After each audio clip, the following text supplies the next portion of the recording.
lupa yung kalahating hektarya. Simula dito pababa doon. Simula dito hanggang yan. So ito daanan to. So mula doon sa tinuro ko sa waiting shed hanggang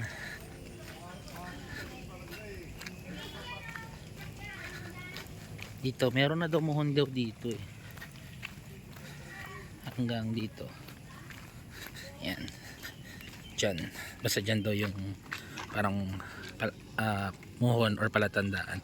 So pababa yan doon. Mula dyan hanggang doon sa may tabi ng waiting shed. So pag ganyan, tas pababa. So ito daanan. Masukal siya, magubat. Yun o. Ito pababa yan. Pababa.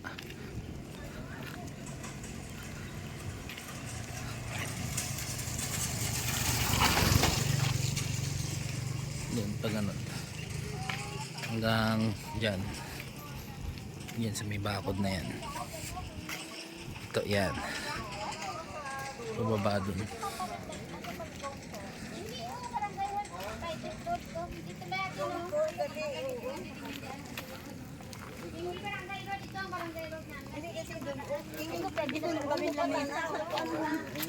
Ate, ano pangalan ng address na to? Barangay Malusgod.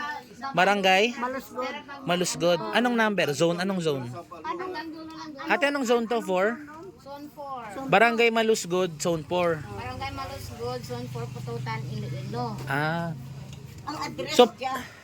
so pag sinabing ganun, ito na yon o lahat to? Lahat to? Mula dito hanggang doon ang zone. Ay kaya lang walang number na kunyari dito sa Wala. so tanda mo lang dapat yung may waiting shed. Kaya doon sa Manila naka-straight.